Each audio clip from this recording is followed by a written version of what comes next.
Spoštovani gospod predsednik Marjan Šarec, spoštovani veterani vojne za Slovenijo, spoštovani gostje. V letih, ko je potekalo osamosvajanje Republike Slovenije, sem bil še osnovnošolec.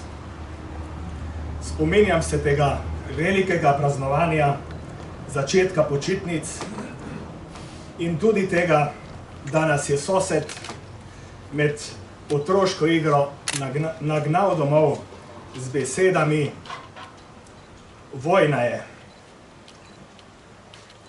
Še sedaj vidim te prizore, ki so se mi prek televizije vstisnili v spomin.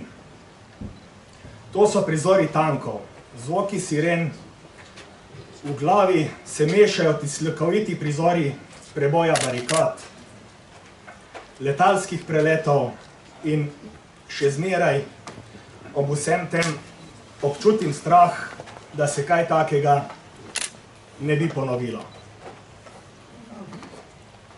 Spominjam pa se predvsem poguma. Poguma, ki ga je premogla generacija naših staršev. In šele čez leta to naše oziroma moje spoznanje pomena odločitve te generacije, da kot država in njeni državljani stopimo skupaj na samostojno pot. Zaradi te odločitve sem se lahko izobraževal tako v Sloveniji kot v Evropi. Vsi, ki ste se takrat odločili, se borili, ste nam dokazali, da sprememba ni nikoli lahka, je pa vedno mogoča. Niste se bali prihodnosti, ampak ste se odločili sooblikovati. Cerkljanska je prijeten kraj za življenje, ki pa mu včasih manjka malo te ambicioznosti iz leta 1991. Vsi si namreč želimo sprememb in ne smemo čakati, da jih bo namesto nas naredil nekdo drug. Mi vsi skupaj smo sprememba, ki jo želimo. Cerkljanska 21. stoletja je kraj, kjer je dobro in prijetno živeti.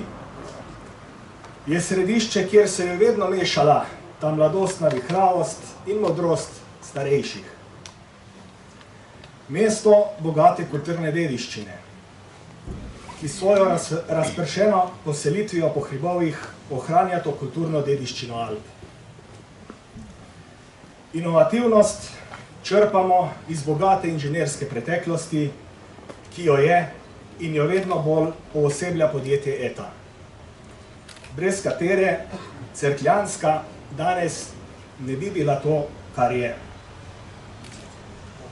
Cerkljanska je zgled omreženosti tako v lokalnem kot globalnem okolju. Prostor, ki vabi turiste, da pridejo tukaj živeti, tako kot domačine in tudi druge, da si tukaj ustvarijo svoj dom. Spoštovane veteranke, spoštovani veterani vojne za Slovenijo, spoštovane občanke, dragi občani, še enkrat hvala, ker ste nam leta 1991 dokazali, da vztrajnost in hoja po pravi poti, kljub temu, da ste vedeli, da ne bo lahko, prinaša napredek novim generacijam.